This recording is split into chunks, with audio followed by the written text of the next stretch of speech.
Il l'a fait, Charles Leclerc a remporté le Grand Prix d'Italie 2024. Bon, comme vous pouvez le voir, je ne suis pas dans mon studio, je suis en déplacement. Je suis au Grand Prix d'Italie justement. Vous allez avoir un vlog qui va sortir dans les prochains jours et j'ai pu assister à la victoire de Charles Leclerc. Aujourd'hui, on va revenir un petit peu sur tout ce qui s'est passé. Je vais essayer de vous donner mon avis et revenir sur 2-3 changements et actions qui se sont produites durant ce week-end en Italie. Et encore une fois, la Formule 1 nous a réservé de très belles surprises. L'espace commentaire est à vous. N'hésitez pas, comme d'habitude, j'ai hâte d'avoir vos ressentis sur cette course, sur ce que vous avez pensé un petit peu de tous ces changements, parce que oui, ce week-end a été très différent des autres. Bref, assez bablaté, il est temps de passer tout de suite au récap du Grand Prix d'Italie 2024.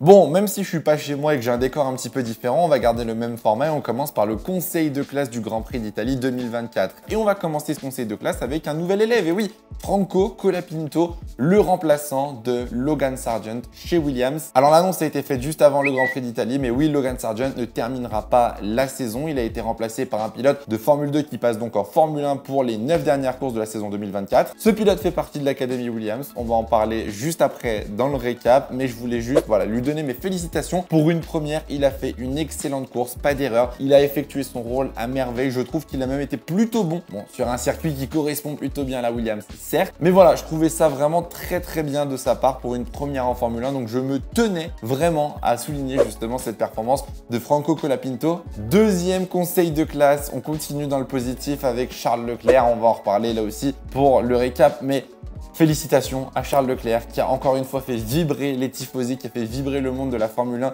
avec une course exceptionnelle. La stratégie a été très bonne, ce qui mine de rien des fois peut être surprenant chez Ferrari. Le rythme a été exceptionnel, la régularité de Charles Leclerc sur son relais en pneu hard a été folle. Et derrière le résultat, c'était le résultat je pense que Ferrari avait besoin en ce moment même. Mais voilà, il fallait souligner cette performance du Monégasque. On va terminer ce conseil de classe avec une mauvaise nouvelle. Et oui, Kevin Magnussen a été banni pour le Grand Prix d'Azerbaïdjan. Exclusion temporaire de Kevin Magnussen qui ne sera pas présent lors du prochain Grand Prix. Alors, je ne sais pas encore, je suis à Milan, vous l'avez compris, je suis en Italie, donc j'ai pas toutes les informations. J'imagine qu'il va être remplacé par Oliver Biermann. Peut-être que je me trompe et que ce sera quelqu'un d'autre. Vous me le dites dans les commentaires, bien évidemment. Kevin Magnussen était en sursis depuis le début de la saison, depuis le Grand Prix de Miami. Il n'avait plus le droit de commettre d'incidents ou d'accidents et c'est ce qui s'est produit avec Pierre Gasly lors du Grand Prix d'Italie. Accrochage entre les deux. Magnussen a pris une pénalité, 2 points sur la super licence. Je vous mettrai une annotation par ici, là-haut normalement, mais je vous ai fait une vidéo pour vous expliquer pourquoi Kevin Magnussen a été banni pour une course de cette saison 2024. Accumulation de points sur la super licence et donc il devra être remplacé lors de la prochaine course. Je trouve ça un petit peu dommage parce qu'il faisait une bonne course. Voilà, il termine 10e à la régulière, il fait une très bonne course, il marque des points pour la 3e fois de la saison et ça aurait pu être un bon week-end, mais un tout petit blocage de roue est venu ruiner son prochain Grand Prix. Mais bon, voilà, Kevin Magnussen, ce sera sans lui.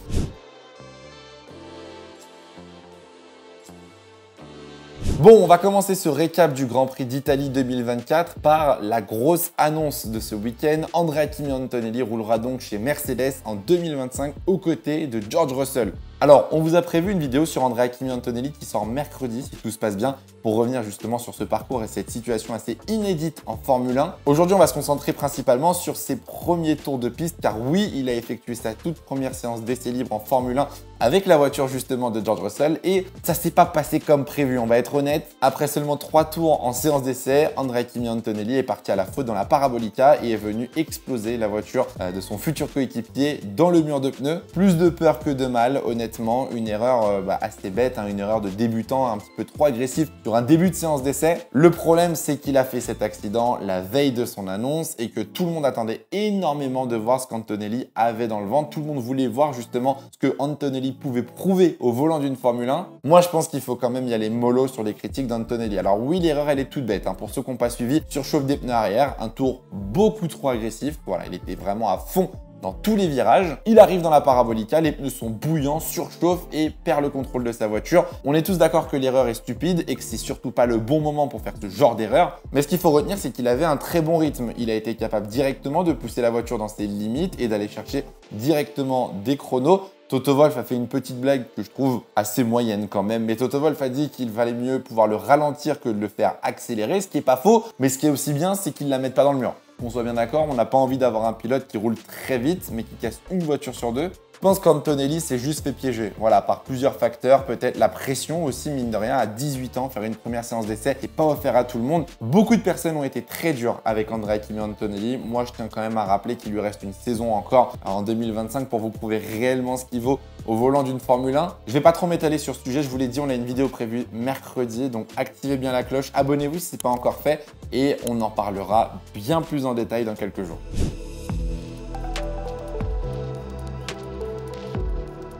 Bon, on en a parlé dans le conseil de classe, mais Franco Colapinto, pilote argentin, je voudrais quand même revenir un petit peu sur ce choix de la part de Williams parce qu'il a fait beaucoup débat avant le Grand Prix et au final, il n'a pas été si mauvais le petit Colapinto. Colapinto termine donc 12e de ce Grand Prix d'Italie. Williams a toujours été bon en Italie, là-dessus il n'y a aucun doute, mais Colapinto a effectué de très beaux dépassements, une très bonne gestion, aucune erreur ou en tout cas aucun incident qui a foutu Williams dans la mouise. De façon globale, son week-end pour un rookie, car on rappelle qu'il n'a jamais roulé en Formule 1, est excellent. Maintenant, la question se pose, pourquoi avoir pris Colapinto? C'est ce que tout le monde s'est demandé avant le Grand Prix d'Italie. Les choix étaient multiples et au final, pas si évident que ça. On avait plusieurs profils sur la table, on avait du Mick Schumacher, on avait du Andrea Kimi Antonelli, on avait du Liam Lawson, certains évoquaient même Théo Pourchaire. La plupart de ces pilotes, en fait, n'auraient tout simplement pas pu fit dans le rôle d'un pilote à plein temps. Si on part par exemple sur Liam Lawson, Red Bull n'a pas trouvé d'accord avec Williams pour pouvoir prêter son pilote pour la fin de saison. Si on revient sur Mick Schumacher, il est engagé en WEC et roule du coup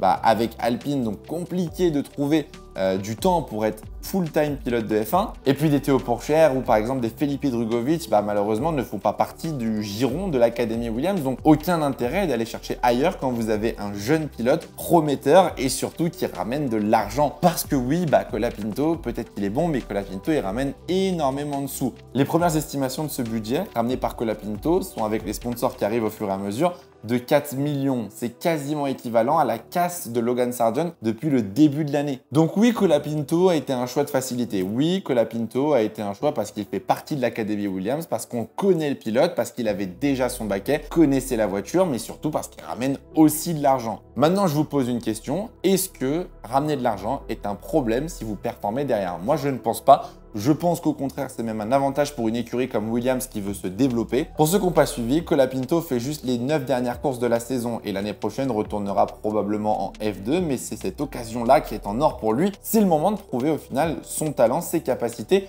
Pourquoi pas pour se faire repérer dans d'autres championnats ou pourquoi pas convaincre Williams à être prêté dans une autre écurie. Dites-moi dans les commentaires ce que vous avez pensé de Colapinto. J'ai vraiment été agréablement surpris par le bonhomme d'ailleurs qui est très gentil, très humble et de deux par le pilote qui est très loin d'être mauvais et qui je pense est un très bon remplaçant pour Logan Sargent.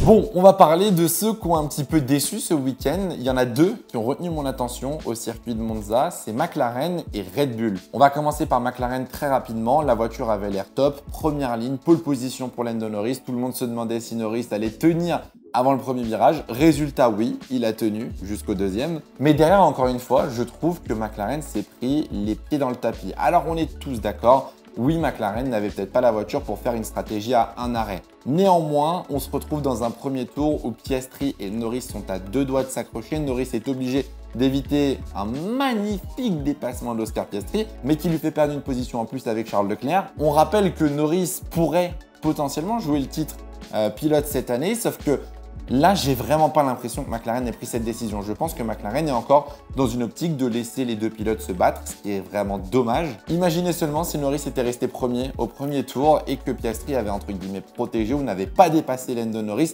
le braquage que Norris aurait pu faire au championnat. Actuellement, au classement pilote, Lando Norris est toujours deuxième avec 63 points de retard sur Max Verstappen, 87 points de retard pour Charles Leclerc qui lui est troisième. Et honnêtement, si vous avez suivi ce week-end en Italie, vous avez vu à quel point Red Bull était paumé. Red Bull était catastrophique ce week-end. Alors pour moi, ça se justifie par plein de choses et je ne pense pas que l'état de la Red Bull ce week-end, même l'état de Red Bull de façon globale, va être comme ça à chaque week-end. Je pense que là, on était sur un cas assez unique. Je pense que tout simplement, Red Bull n'a pas compris ce qui s'est passé. Je pense que Red Bull s'est retrouvé face à des problèmes auxquels il n'avait pas les solutions, ou en tout cas pas à court terme, et n'ont pas pu tout simplement évoluer au fur et à mesure du week-end. Verstappen a été très honnête, très transparent sur la situation, disant que la voiture était devenue monstrueuse, pas dans le positif, disant qu'aujourd'hui, les deux championnats n'étaient plus réellement réalistes au vu de la forme de Red Bull. Si on est honnête avec Red Bull, ce week-end, il a été désastreux de A à Z. En qualification 7 et 8, Verstappen était plus près de la Williams d'Albon que des leaders comme Hamilton, Leclerc ou Norris. En course, Verstappen se rattrape comme il peut en terminant 6e, mais derrière, on a Sergio Pérez qui termine 8e.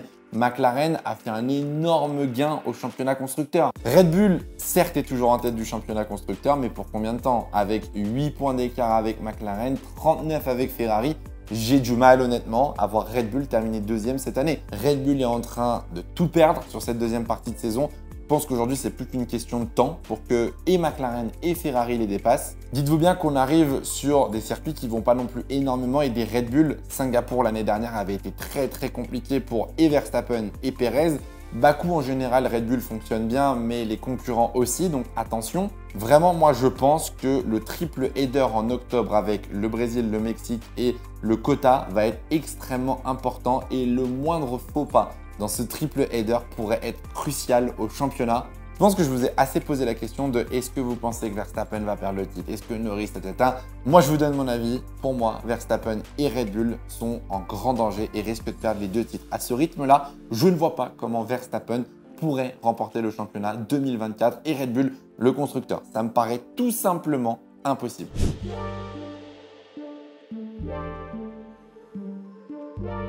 On termine ce récap avec le meilleur pour la fin, comme on dit. La victoire de Charles Leclerc et la victoire de Ferrari. Et une victoire honnêtement en style parce que ils n'avaient pas la meilleure voiture. Ils n'étaient pas forcément les plus rapides et ils ont réussi à pousser McLaren en erreur. Voilà, ils ont réussi à provoquer McLaren et ça a fonctionné. Leclerc a utilisé tout ce qu'il avait. Alors on rappelle que Ferrari a ramené des améliorations ce week-end. Ça a l'air d'avoir plutôt bien fonctionné. À voir sur les prochains circuits quel va être vraiment l'avantage. Ferrari manquait de quelques dixièmes quand même pour se battre à la régulière avec McLaren. On l'a vu directement, dès que Leclerc n'avait plus le DRS sur Piastri ou sur Norris, c'était compliqué de rester au contact et très rapidement, les McLaren s'envolaient. Moi, je tiens juste à souligner, et je pense que très peu vont le mentionner, mais c'est Carlos Sainz parce que Carlos Sainz, avec sa radio où il dit que justement, les pilotes vont avoir du mal en fin de course, que lui aimerait partir sur une stratégie plus longue avec pourquoi pas un arrêt. Je pense que lui est aussi à l'origine de cette stratégie. Il est un petit peu le créateur de cette idée, peut-être sur le pit wall de Ferrari, qui a poussé au final Ferrari à faire un seul arrêt avec ces deux voitures. J'ai pas trop envie de vous spoiler le vlog qui va arriver dans les prochains jours, mais moi j'ai eu beaucoup de mal à y croire. Honnêtement, quand déjà on s'est fait undercut pour la première fois, j'ai pas réellement compris pourquoi Ferrari avait fait arrêter Leclerc si Norris ressortait aussi loin devant. Aucun intérêt, autant continuer et attendre pourquoi pas une safety car ou une VSC. Quand j'ai vu Norris re-rentrer au stand, j'étais en mode pitié, on va pas refaire la même erreur. On va pas re-rentrer et se reprendre 3 secondes dans les dents. Non, il faut cette fois-ci tenter quelque chose. Et c'est cet arrêt au stand de Lando Norris parce que les pneus avant étaient morts tout simplement. Le pneu avant gauche ne tenait plus, c'était pareil pour Piastri. Cet arrêt au stand va totalement bouleverser la course parce que ça pousse Piastri à devoir rentrer et couvrir son coéquipier s'il souhaite jouer la victoire. Et en couvrant son coéquipier, il laisse les deux Ferrari en tête de la course. Et à ce moment-là, la course elle est dans les mains de Leclerc qui l'a totalement bien gérée. Voilà, victoire, la deuxième à Monza après 2019-2024. Alors on va être honnête, je pense pas que cette victoire change énormément de choses à la saison. Je vois très mal Ferrari être les plus rapides à Singapour, à Bakou ou par exemple aux États-Unis. Je pense juste que cette victoire fait énormément de bien dans une saison peut-être un petit peu compliquée, décevante et stressante pour la Scuderia. Je pense que c'est une victoire que Ferrari va apprécier et va pouvoir développer. On va pouvoir construire justement la fin de saison sur ce résultat. Un peu déçu pour Carlos Sainz qui effectuait sa dernière course avec Ferrari à domicile. J'aurais bien aimé voir le pilote espagnol sur le podium, histoire de profiter une dernière fois des tifosi. Malheureusement, ça ne s'est pas fait. Il termine 4e et assez loin. Il était un petit peu en difficulté quand même dimanche. Je vous en dis pas plus sur ça parce que j'ai pas trop envie non plus de raconter ce que j'ai dit dans le vlog, les émotions que j'ai eues sur le circuit forcément parce que c'était assez particulier de voir la victoire de Charles Leclerc en tant que fan de Ferrari. Surtout que il y avait un contexte que vous allez découvrir dans le vlog qui était encore plus cool. Mais voilà, je pense que Leclerc, honnêtement, a réalisé la course parfaite, encore une fois, comme à Zandvoort, avec le matériel qu'il avait. Et cette fois-ci, ça paye bien mieux. Le hydroprono. Alors, merci encore à tous ceux qui participent, bien évidemment, sous les vidéos avec le hashtag hydroprono. N'oubliez pas d'utiliser le hashtag hydroprono maintenant qu'on sait où vous êtes. Pour ce Grand Prix d'Italie, j'avais pronostiqué une pole position de Charles Leclerc. J'espérais voir la Ferrari en pole, ce qui ne s'est tout simplement pas produit, malheureusement. Victoire de Max Verstappen. Je m'attendais vraiment à voir les Red Bull bien plus rapides. J'avais mis un Norris 2e et un Leclerc 3e. Plus la merde. Plus la merde mes pronos. Mais bon, c'est pas grave, hein, j'ai essayé, écoutez. Heureusement, certains d'entre vous ont vu un petit peu plus juste dans les commentaires. Certains avaient trouvé la pole position de Lando Norris, d'autres avaient trouvé la victoire de Charles Leclerc avec Piastri ou Norris sur le podium. Je vous avoue que j'arrive à un stade où je trouve ça super dur de faire des prédictions pour la saison 2024 de Formule 1. Parce que pour le Grand Prix de Bakou, du coup, Grand Prix d'Azerbaïdjan, j'aurais mis en pole position à Lando Norris. Aujourd'hui, pour moi, la McLaren, ça va être la voiture la plus rapide, peu importe les circuits. À Monza, j'espérais autrement. Lando en pole, et du coup, logiquement, on se dit, bon, peut-être qu'il perd la tête au virage 1, au virage 3, quelque chose comme ça, mais Lando joue la victoire. Avec sa voiture, Lando Norris devrait jouer la win. Devant Oscar Piastri, et en 3e position, Max Verstappen. C'est un truc pas très original, j'avoue que je pense que Red Bull va rebondir et va mieux performer à Bakou. Maintenant, reste à voir ce que ça va donner. Et je pense que Ferrari et Mercedes vont être légèrement en dessous. Pas de grand chose, mais je pense qu'il va y avoir quand même un petit step entre ces deux écuries. C'est la fin de cette vidéo. Merci à tous d'avoir regardé. Elle est un petit peu différente parce que, encore une fois, en déplacement, vous le voyez, je suis à Monza. Quand on regarde la course depuis la tribune, c'est pas facile d'avoir toutes les informations. Donc, j'ai dû me retaper la course en replay, etc. J'espère quand même qu'elle vous a plu. N'hésitez pas dans les commentaires à me donner votre avis, surtout comme d'habitude, à commenter, comparer, ne pas être d'accord, débattre intelligemment, c'est le plus important. Et puis nous, on se retrouve très bientôt pour une prochaine vidéo mercredi avec Antonelli. En attendant, faites attention à vous, portez-vous bien, c'est le plus important. Ciao, ciao.